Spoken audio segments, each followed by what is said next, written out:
Hey everyone, I wanted to go over some new and exciting news that we got for Monster Hunter Rise on the Nintendo Switch. And it's been quite a while since we've gotten a developer interview with any of the Capcom developers for Monster Hunter Rise. I believe probably since around May, they've basically stopped doing interviews altogether since the game originally launched. And now we actually got this brand new interview from Siliconera with the producer of the game, Ryoso Sugimoto, giving us a little bit of more details as to why the game basically was built the way it was. But there's a really interesting question here that I want to open up the discussion with, because in regards to DLC and specifically paid DLC, and essentially why they're tackling it the way they are. Remember that in Monster Hunter Rise right now, a lot of the criticism has been that a lot of event quests are essentially the driving factor for you to continue playing, if you so choose so. A lot of people are basically quitting the game and they're saying they're going to come back whenever there's a G rank update and stuff like that. But there's been a lot of drama overall, essentially how the DLC is being handled. And in this question, I think they answer it, but I don't necessarily think it's a good enough answer to justify their actions. And you should be able to see them on screen as I'm going to clip them out and make sure so you guys can read right along. With every major version update, paid DLC has been released for Monster Hunter Rise. Previously, most cosmetic DLC was given to the player through event completion entirely for free. While some event quests do reward player with some free cosmetics, will Monster Hunter be pivoting towards a future where we'll see more paid DLC over free content? And Capcom's response is, as you're aware, in titles prior to Monster Hunter Generations Ultimate, cosmetic content was mainly available as rewards for free quest events. However, as character makeups and equipment designs can now be expressed more richly in the game, and as a way to make it easier to obtain cosmetics content outside of quests, we've also started distributing paid cosmetic content for Monster Hunter World for the same reason. Monster Hunter Rise also offers paid content, but we're also increasing the degree of freedom of expression for character makeups and the number of equipment for layering implemented in the game, so we're focusing on both free and paid content. Now, there is a nugget of truth in there that they are essentially giving us a little bit of paid DLC and a little bit of not paid DLC, essentially the free event quest. We all know it's not even, and that's the real problem with the situation.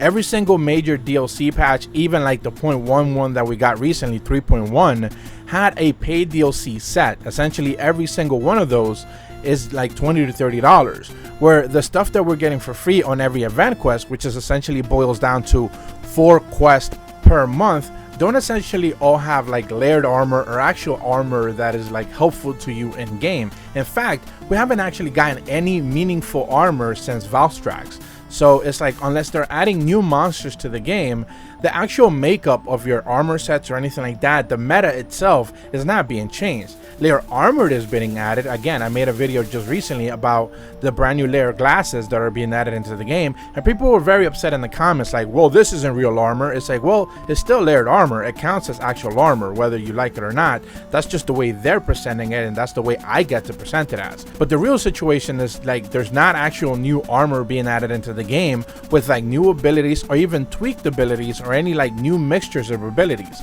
It's just essentially you're just getting layered armor. And the fact that they're saying hey, you're getting more paid DLC, but you're also getting free DLC, I think that's a little bit misleading. Again, there is some truth to that, but I think it's misleading in the sense that they are mostly providing paid DLC, which is what they're focusing on, and leaving the free DLC for essential event quests, which are not necessarily all that enriched and telling, especially when you have stuff like guild card titles, which are the weirdest, most meaningless addition that they could have made into the game. I believe we've gotten 3 separate quests for those in high rank already. So those type of things are to me are completely meaningless. I do think some of the quests are good, and I think that people should check them out, but the actual rewards are absolute trash. So it's those things are not helping anyone. Another one of the questions that they're asked is, what future do you envision for Monster Hunter Rise? The response is, we're planning to implement collaborations with other Capcom titles. As a first step, a collaboration quest with Monster Hunter Stories 2, Wings of Ruin, was released back in June. If you complete the quest, you will be able to obtain layered outfits that allow you to become the feline named Tsukino in Monster Hunter Stories 2.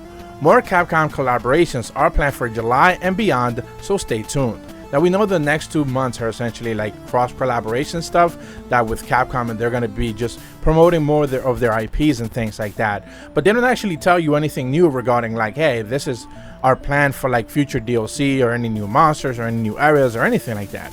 because again, most likely either we're gonna get something in September or October in the shape of a 4.0 actual update with real meaningful changes and additions, or we might as well strap in because we're not gonna get anything until the essential G rank update sometime next year. Which is, if they do that, I gotta be honest with you guys, and then this, I'm saying this right now in July, I'm gonna be extremely upset. Like, that's just not acceptable. And I've been trying to be giving them the benefit of the doubt on a lot of this stuff, and as someone who's constantly making Monster Hunter videos for both stories and Rise, that's just unacceptable, especially how well this game sold. So I'm not necessarily going to be happy if that is the reality of the situation, but again, we're not there yet, so I'm going to hold off on that for now.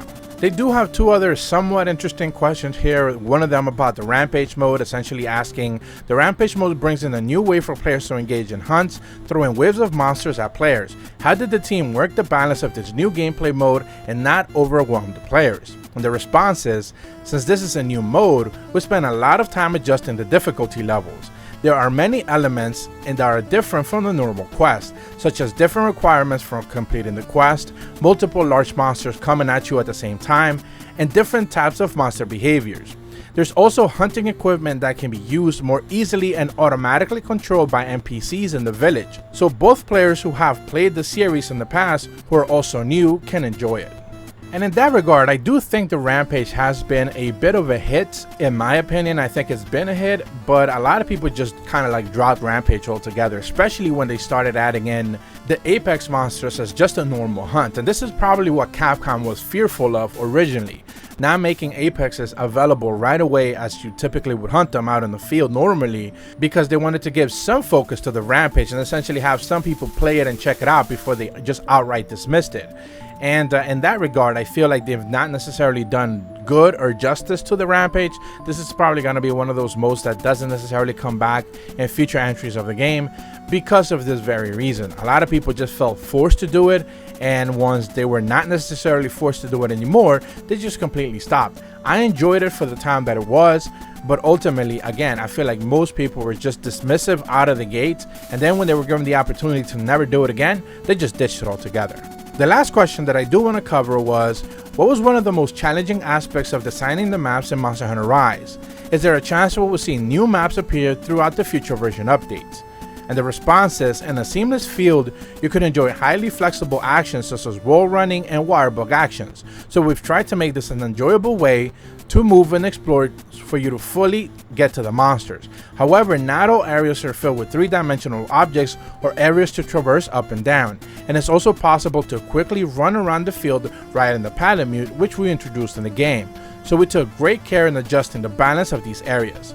Also, new monsters that appear in the game are based on the yokai-themed monsters, so we aim to create spooky, frightening atmosphere, which was one of the core concepts. The Shrine Ruins area and the atmosphere of an abandoned set of shrines. The Frost Island has the atmosphere of Japan's sea in the winter, where you've never know where the weather will turn out to be rough. As for the future plans regarding new maps, we haven't had any announcements on that, and this is pretty much tied right back to the very few questions that I talked about, where they're essentially not giving us anything necessarily new when it comes to like, hey, what can we expect in the future going forward? And I think that, again, up until September, that's the deadline that I'm giving them.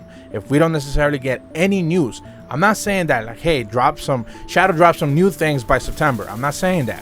What I am saying is, if by September we don't get any actual news, a brand new roadmap saying like, hey, this is a 4.0 update and we're planning for a 5.0 update maybe by Christmas or whatever the situation may be. If we don't get anything around those lines, I'm going to be upset. But I know I'm not going to be the only one. A lot of people are already upset because of the way that they're handling this. And again, these 3 months right now, this is like the driest period, the summer period essentially, would have been the best time for Monster Hunter Rise to shine because the game's still being played. And like actively speaking, like you could go in and just about any quest and find people playing it. Like that's great. Again, there's like 8 million people playing, or essentially 8 million copies sold, so there's still a lot of people actively playing the game, so that's essentially good.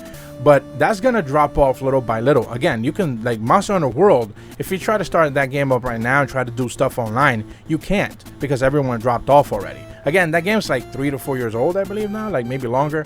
But essentially, like there is a situation where like at some point in time, the player base is just gonna either walk away completely or they're just gonna be like the real diehards that are gonna still be playing the game, probably me.